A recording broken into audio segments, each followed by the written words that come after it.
Jigs with bright bodies, chartreuse, yellow, white, stuff like that. It's something that it's easy for the fish to pick up on and visualize.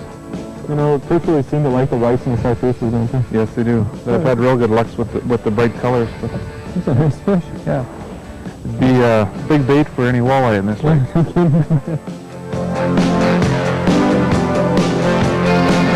Today on Gone Fishing with Bob and TJ, TJ Schwenke talks to Brad Fenson of the Alberta Fish and Game Association while they fish in Lac La Nonne, Alberta. Hi, welcome to Gone Fishing. I'm TJ Schwenke. Today as a special guest on the show, we've got Brad Fenson. And Brad, you're an outdoor writer and you see the Habitat Development Coordinator for the Alberta Fish and Game Association? Yeah, I've been with the association for about 5 years now, a little over 5 years. We're up on Lac La Nonne. We're just northwest of Edmonton. It's kind of a little resort lake that I guess a lot of people don't fish. You fish here quite a bit and you say you don't see a lot of people here. Yeah, it's close to Edmonton. It's only a 45-minute drive. And you see the odd cottage owner out here, but most people don't have a lot of success. We're fishing for walleye today is what we're doing. And as usually happens when I go fishing walleye, we got a cold front coming in. And it tends to make things a little slow, but there's a nice little walleye right there. But I know I fished here before. I fished a tournament here about 4 years ago, and there's some big fish in here, isn't there? Yeah, we were out this summer. We caught some that were up to 29.5 inches. Bring the kids out on a regular basis. They like fishing, and we usually try a pretty slow approach here, vertical jigging, slip bobbers, or lindy rigging, and it seems to put lots of fish in the boat. Under the right conditions, you can catch 50, 60 fish in the morning. Yeah, well, the sun's starting to come out. That should turn him on a little bit. I'm just going to get him back in the water and we'll keep at it. Sounds good. It's late September and we've had an unseasonably warm fall this year. And the lakes haven't really turned over. And what I mean by turned over is when the surface water in the fall, it gets really cold. And whoa! It's when the cold water is heavier than the water below it, so the water actually sinks and the lake turns over and it makes for really tough fishing. But you were saying it hasn't even happened on the shallower marsh lakes yet this year, Brad? No, it's been actually a real warm fall. We've only had frost one evening or one night.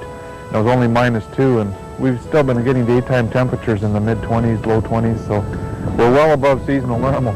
It's been an exceptional fall, actually. I had a sneaking suspicion this was a pike. Yeah. There's some big pike in this lake too, though, isn't there? Yes, there is, yeah. Actually, because it's not commercial fished, we get a lot of big everything. There's big walleye, big pike, big whitefish, big perch.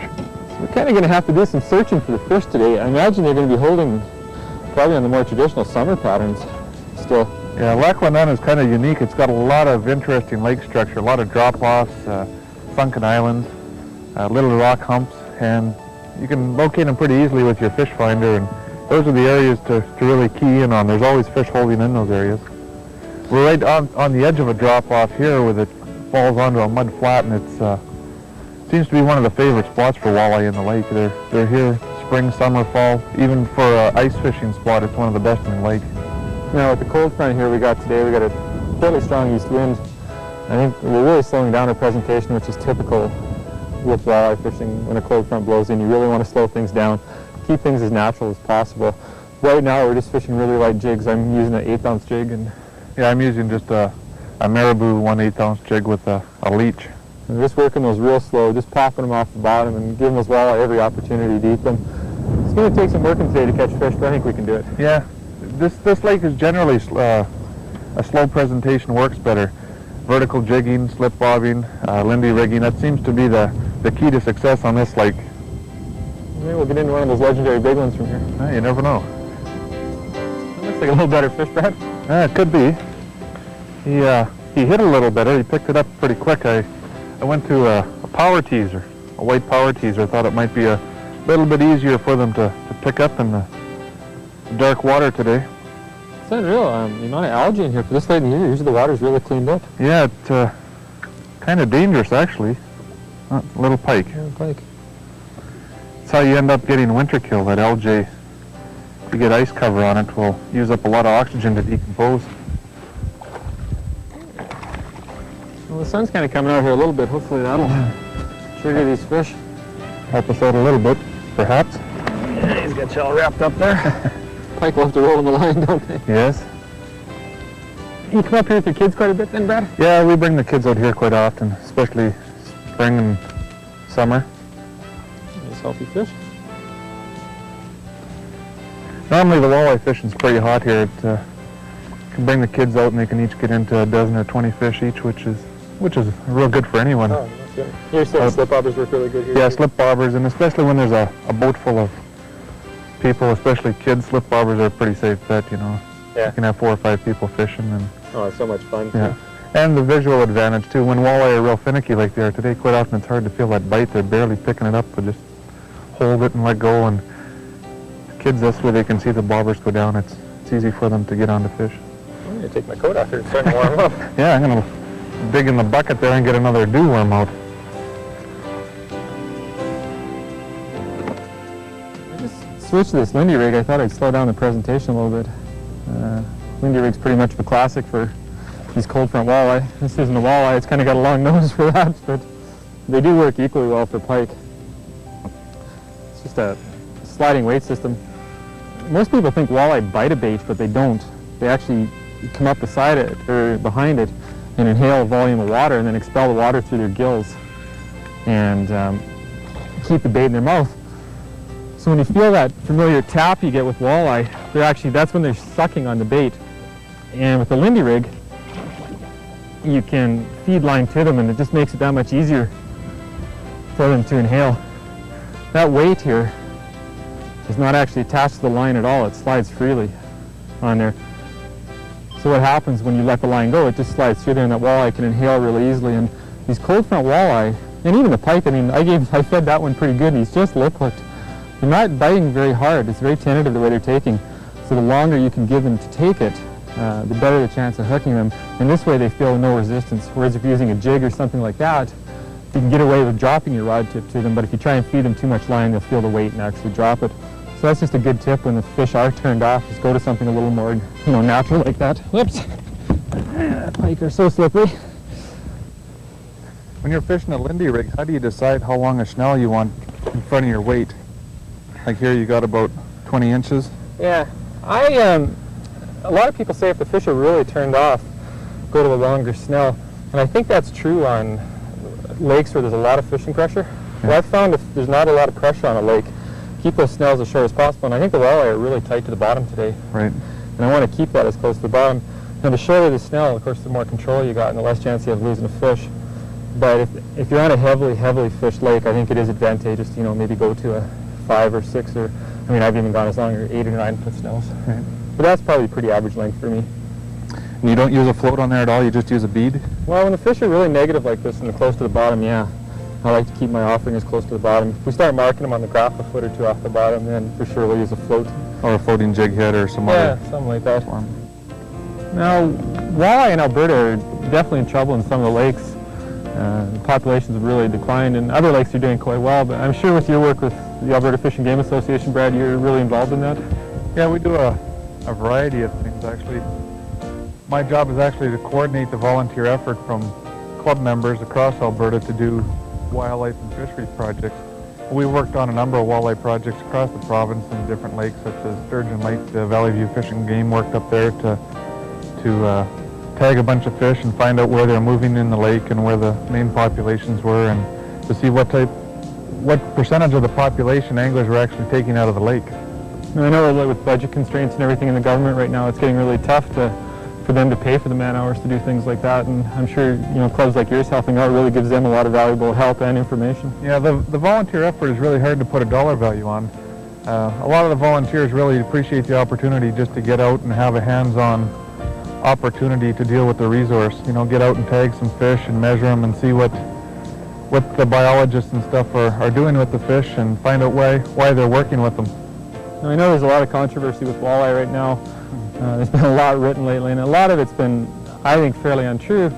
It's almost like the boy who cried wolf. Everyone's saying the walleye are declining, and undoubtedly in some of the lakes the walleye are in trouble. But we have some really healthy populations here too. Yeah, actually there's a series of workshops and open houses planned for late 94 and early 95 in 21 different communities in Alberta. Fish and Wildlife and Fish and Game Association and other interest groups like Walleye Unlimited, the Western Walleye Council, commercial fishermen. Everyone's going to have a chance to get together in these different communities and work out some management plans for specific lakes. There are fisheries in Alberta that are quite healthy and really don't need a size restriction or a slot limit. Other lakes are in drastic trouble. They should have a zero catch limit put on them, and that's what we're going to try to do with the open houses is get the community involved so that they understand the problems and help us come up with the solutions. I know angler compliance with the regulations has been one of the biggest problems in talking with biologists. And I think a lot of that is just from misinformation. Yes. Yeah, and things change so often. Walleye management talking about using different slot limits and fork lengths and total length, and to come up with something standard is really hard to do, and it's not really the best thing for the fisheries itself. Looking at a lake-by-lake management program, the walleye are going to get the best shake because the lakes that are healthy, people are still going to be able to fish them and take the odd one home to eat. The ones that really need help are the ones that are going to get the help and actually be saved. And I think, anglers don't have any trouble doing that as long as they understand why things are being done. That's right.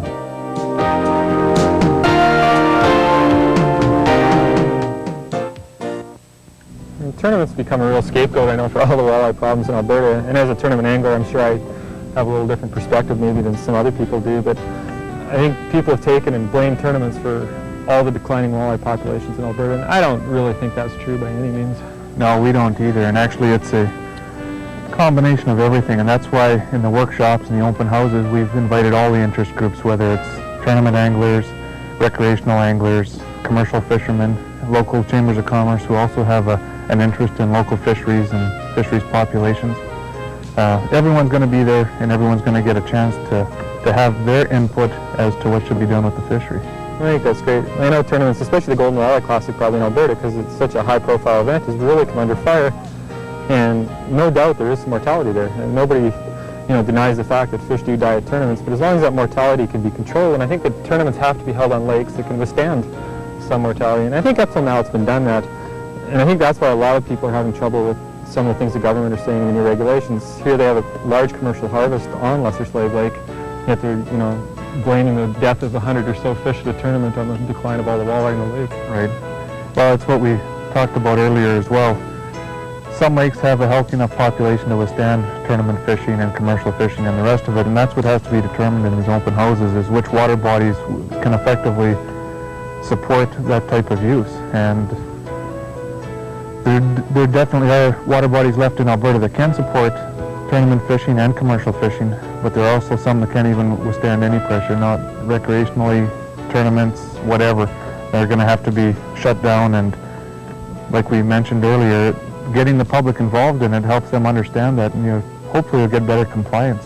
Yeah, and I think that is the biggest thing, if we can get everyone understanding a little better. Well, it's good to see. I'm glad some things are happening, and hopefully the future walleye is going to be a lot brighter in Alberta in the next few years. Well, we're hoping to. It always takes a few years to turn it around. Management isn't something that can happen overnight. It takes years to build a population up to where you have sufficient enough spawners to get the recruitment into the lake. Yeah. We're probably looking at a turnover time. The earliest you could probably see any results, is 7-8 years. So it will take time. Well, hopefully. I think we're going in the right direction now anyways. Yeah, definitely. This one's sure fighting, bro. Yeah, you just went back to that pink jig head. Didn't take long. we're trying to, we're fishing some classic summer structure, steep drop-offs and things like that. And we just moved up onto a point here that's got a lot of rocks on it. It's a fairly heavy fish. I don't know, he took a good run at the beginning there. It might be a pike as well. Walleye really like rocks in the fall. It's probably the time of year when they key in on rocks the most. And I think what happens, especially on a lake like this, there's a real weed-oriented bite here. Another pike. It's a nice one. Oh, yeah. I'll give you a bow. He's trying. You'll even find this with a pike that, there's a real weed-oriented bite here earlier in the year. And as you come into fall like this and the weeds start to die out, you get a hold of them there? Yep. Those weed areas actually get depleted of oxygen and the fish can't live in them. Whoops! So what happens is they start looking for the next available structure, and quite often that'll be rocks. And that's where all the smaller bait fish and things like that will go as well, is into the rocks. In a lake like this in Lac La Nonne here, there's not a lot of rocks, so you can key in on these areas. And we're just on a point here. It does have some scattered rock, and I think there's a lot of fish here. Yeah. Seems to be lots on the graph showing up. Those fish are fairly hefty, quite wide in the back, deep fish. Really healthy looking, aren't they? Yeah. Nice clean fish. They're really nicely colored. Yeah. Get him back and see if we can catch another one.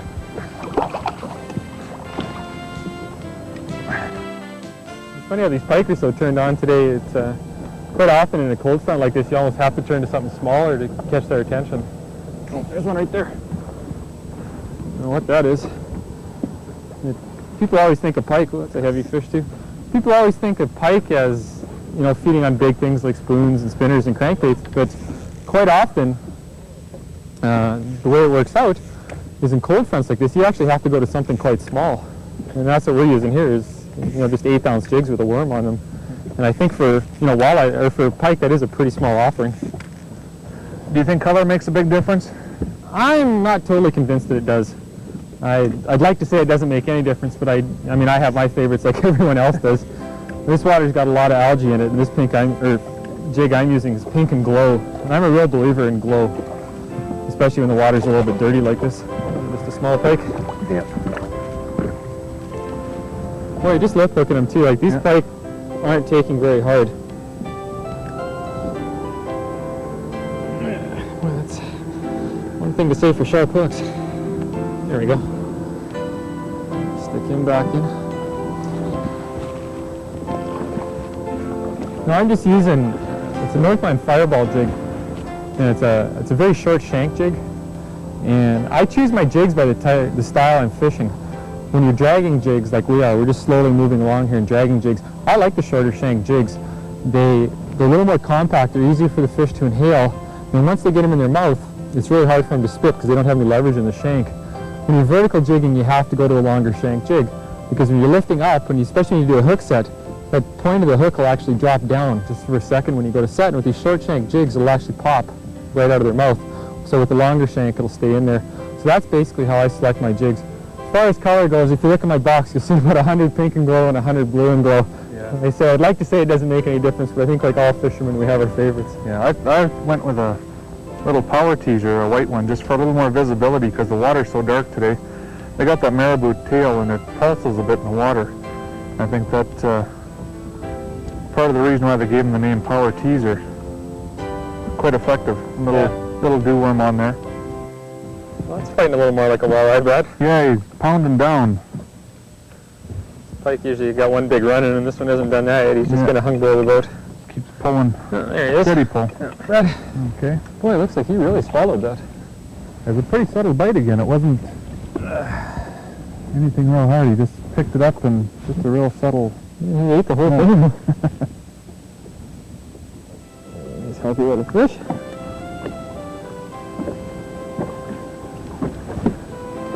There you go.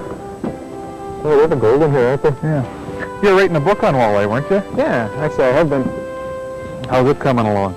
Actually, it's finished, and I'm just in the layout stages right now. Lac La Nonne is actually one of the lakes I wrote about, and it's all about Western Canada walleye fishing. I've covered Manitoba, Saskatchewan, and Alberta.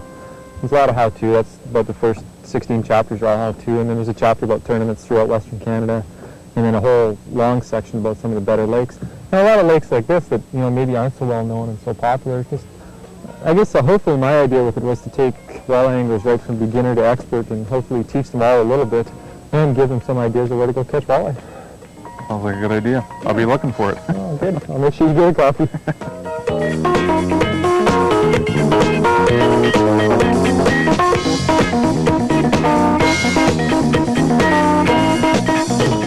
Jig is undoubtedly one of the most popular walleye lures and has accounted for probably more walleye than all other presentations combined.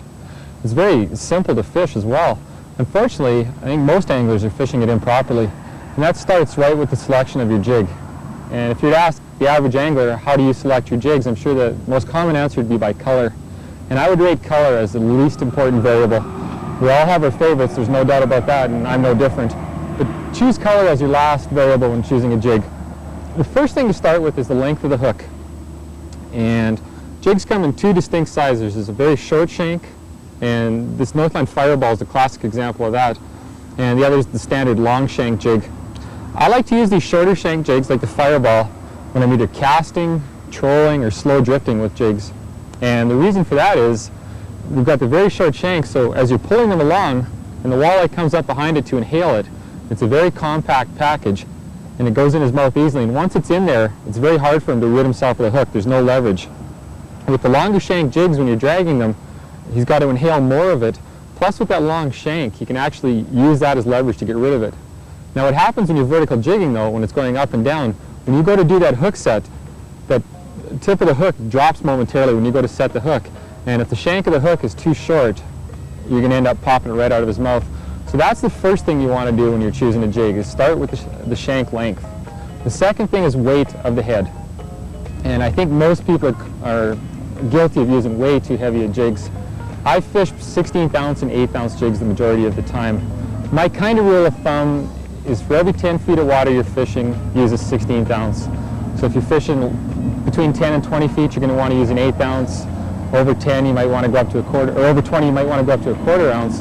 The thing is, wind, boat speed, and things like that are going to have some effect on that, but the key is use as light a jig as possible to maintain bottom contact.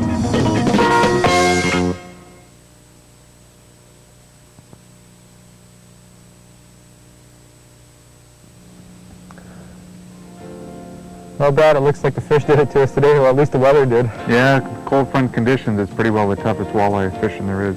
No doubt. It seems every day I've fished this year has been in a cold front for walleye. It's been a really tough year, and walleye do shut off, but we had a good day. We caught some nice walleye, we caught some really nice pike. Yeah, we had a few perch take the hook as well, and I think we even had a few whitefish on when we were vertical jigging. I'd like to thank you a lot for bringing me out here. I really enjoyed the day with you. I learned a few things from you.